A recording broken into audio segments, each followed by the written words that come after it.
We have these Old Testament Israelites who don't know the Bible, who try to twist the scriptures to satisfy and sustain the so-called white man as the biblical Jew, because that's what they do. You have Negroes following this, believing that this is biblical and scriptural. It's not. That's not in the Bible. And I'm going to show you biblical proof along with archaeological proof to show you how we are to wear the fringes. So don't, y'all online, because I heard in Atlanta you had a numbskull in Atlanta. Come into camp dressed like these people. Okay. Let's open up with Numbers 15:38. God gave the black man, black woman, Latin woman a dress code, and we are commanded to obey his dress code, opposed to following the world's dress code. Right, black man? With your pants below your butt? What kind of fashion is that? I never know. Numbers 15, let's start there. Numbers 15, verse 37. And the Lord spake unto Moses, saying, Speak unto the children of Israel, and bid them that they make them fringes in the borders of their garments. If you ever see the American Indians, even those old movies, they always wore fringes in their garments. Go ahead. And this is why, because they are the people of the book, just as we are. Come on. Throughout their generation. Meaning always. Go ahead. And that they put upon the fringe of the borders a ribbon of blue. So once you put the fringe down, you put a ribbon of blue on top of that. Many times they would cut our people would cut the hem up as fringes and then lay the border of blue over it. All right, that way the fringe wouldn't tear past that ribbon of blue because it would hold it right there. Everybody understand that? Right. Come on. And it shall be unto you for a fringe. Come on. That you may look upon it and remember all the commandments of the Lord. So the fringes have a meaning behind it. Right. It symbolizes the keeping of God's commandments. So when you look upon the fringes, you are to remember the commandments of God. So in order to look upon it, where they got to be? Are they tucked inside your trousers? No. I hear some of y'all saying some simple stuff. Well, it's inside my pants, so I know it's there. No, don't be simple. That's not what God said. Come on. And do them. And what? I'm sorry, from the top. And it shall be unto you for a fringe, and you may look upon it, and remember all the commandments of the Lord, and do them. Come on. And that ye seek not after your own heart. Now this is what I want all y'all to hear. And that you seek not after your own heart. Meaning what? Your own mind. Go ahead. And your own eyes. And your own eyes. Go ahead. After which ye used to go a-whoring. After which you used to go a-whoring. Because growing up, where did blacks and Latinos, where do we get our styles from? Based on what we see. We look around and we look at society and then we just flip it a little bit. White man got a hat, we got a hat, we tip it to the back. We always look to see what's out there and we just put a little spin on it. Okay? That same way with the black women, how they dress. They look at Essence Magazine. Essence Magazine look at Vogue Magazine. Everything blacks and Latinos do, they look at white society and see where they can get, how to dress, how the fashion trend is. God said, as Israelites, we are not to be like that. Read that part again. And that you seek not after your own heart and your own eyes, after which you used to go a-whoring. Okay, after which you used to go a-whoring. That's the same, the history with Achan, who saw a Babylonian garment.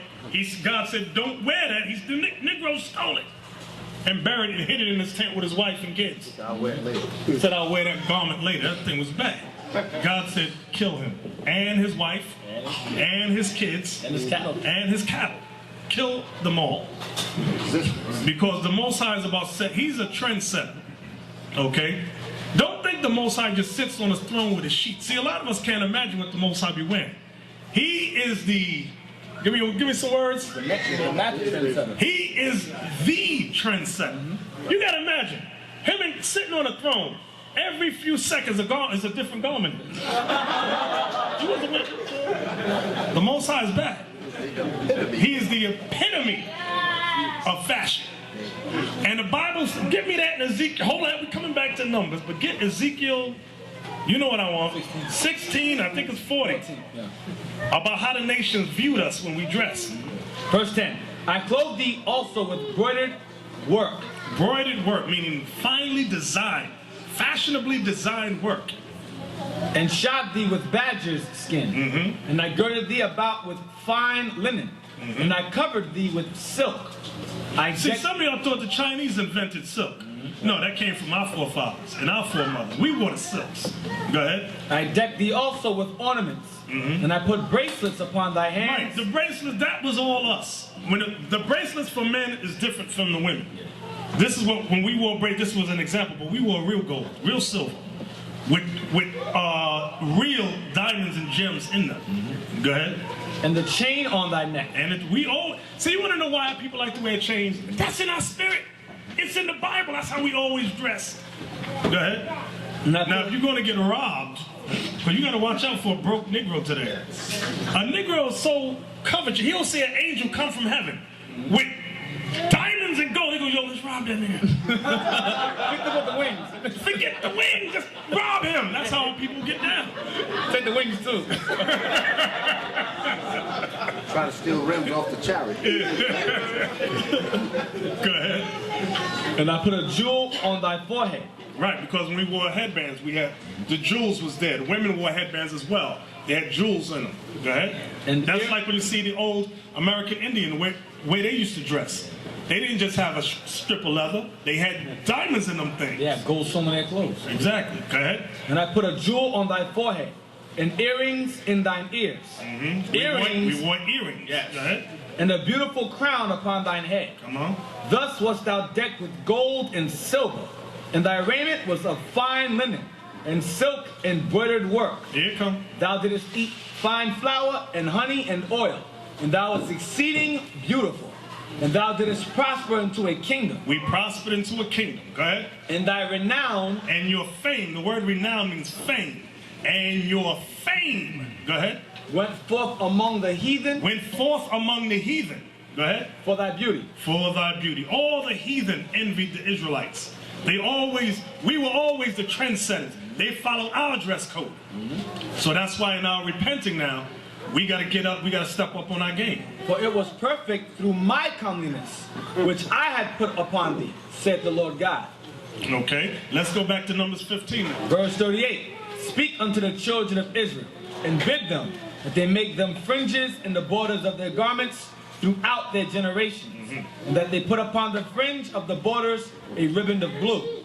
And it shall be unto you for a fringe, and ye look upon it, and remember all the commandments of the Lord, and do them. So the fringes are meant to remind us of God's commandments. Go ahead. And that ye seek not after your own heart and your own eyes, after which ye used to go a-whoring. So we're not supposed to follow our brothers in the world, our brothers and sisters like Fubu, Sean John, Rockaware.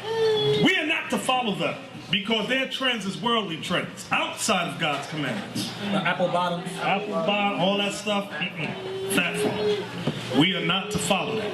That's the part about after which your eyes used to go a-whoring. Go ahead. That ye may remember and do all my commandments and be holy unto your God. I am the Lord your God, which brought you out of the land of Egypt to be your God. I am the Lord your God. So now, in case you wondered, well, how are fringes worn? Maybe it does look like dirty shoelaces, like the so-called white man wears. But let's go to Exodus 28:33. Here's an example of how the high priest wore his fringes, and on his, they were pomegranates and bells. It's going to describe how they were worn. This is the example. Exodus 28, verse 33. Listen real good. And beneath, upon the hem of it. The hem of his garment. The hem, where's the hem? What is the hem of the garment? Bottom. The bottom of your garment, like on your shirt that hangs below, that's the hem at the very bottom. Read that part again. And beneath, upon the hem of it, thou shalt make pomegranates of blue, and of purple, and of scarlet, round about the hem thereof. See that? Round about the hem of it. Round about the hem. Not dangling on four parts. Not that. That ain't the Bible you just read, eh? This is the Bible. Read that again, Arthur. Where you at? Verse 33. 28, verse 33. Exodus 28:33. Go ahead. And beneath, upon the hem of it, thou shalt make pomegranates of blue. Because he had a blue border too. Go ahead. Of purple, and of scarlet, round about the hem thereof, and bells of gold between them round about. Right, because on the priest's garment, he had bells on his garment. So all of that went round about the hem. Can we go back to the Assyrians now? Now, do y'all see the fringes at the bottom? Do y'all see how the fringes are worn? This is ancient archaeology from the Assyrian captivity. 722, thank you. 722 BC. This is how the Israelites wore their fringes. So don't get fooled by a dumb Negro following the white man. No, you're supposed to wear dirty shoelaces on the side. Now you see their arms are bound, okay? Because the Assyrians bound our people as slaves, okay? That was the northern kingdom. Now, I'm going to show you where the confusion comes from. Go to Deuteronomy 22 verse 12. This is where the confusion comes from. The dumb Negro that follows the so-called white man. Here's the verse. But when you read this verse is saying the same thing as Numbers 15:38. It's just using different words. Deuteronomy 22 verse 12. Thou shalt make thee fringes upon the four quarters of thy vesture, wherewith thou coverest thyself. So you see that thou shalt make thee fringes upon the four quarters of thy vesture. So the so-called white man teaches the Negro, imbecile, see? 4 quarters, that means just 4 places. Right, that's what it means, just 4 parts. But I'm going to show you a precept to explain 4 quarters. Go to Revelation 20:8. Yeah. Here's a scripture to explain 4 quarters. Now you tell me if this is 4 parts or it means all over, all around. Revelations 20 verse 8. Listen good. And shall go out to deceive the nations which are in the 4 quarters of the earth, Gog and Magog, to gather them together to battle, the number of whom is as the sand of the sea. So all these nations that they're gathering from the 4 quarters, is that from the South Pole? The North Pole? You see how dumb that is? It's not talking about the top of the earth, which is the North Pole, bottom, which is the South Pole. Ain't nobody living. These people is dumb. 4 quarters just means all over. So go back to Deuteronomy 22 and 12 now and read it again. Thou shalt make thee fringes upon the 4 quarters. So that 4 quarters just means all about the hem, like the other precepts we just read. That's what it's saying. So don't get confused by stupidity. Like a basketball game, it's 4 quarters. That's the entire game. You go through all 4 quarters, the game is over. Or a quarter to 3 on a clock. Go all around the clock, it's complete. It's simpletons. Simple. So don't let Negroes with a kufi or a yarmulke deceive y'all. And they out, believe me, they out there. Dumb as hell, dumb as a rock. So now, go ahead. If I give you 3 quarters of a pie, are you just gonna have a thin line? Damn sense. Okay. Get me Zephaniah 1:8. In case somebody want to be dumb. I could wear my pants below my butt and look like a coon Sambo if I want. The way you dress tells you, when you see a brother with a black suit and a bow tie, generally what is his faith? Muslim. Okay. When you see a dumb Negro with a kufi and 4 dirty shoelaces, what is his faith? He's following a so-called Jew. Okay? Your dress, the way you dress symbolizes or represents your state of mind, your faith. That's why God says this in Zephaniah 1 verse 8.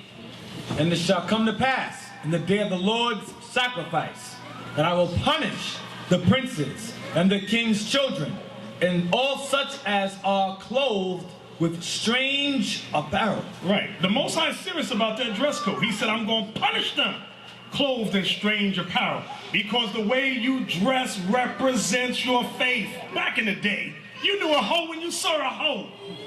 She had the high heels. She might have had the fishnet stockings on. Cleavage was showing, right?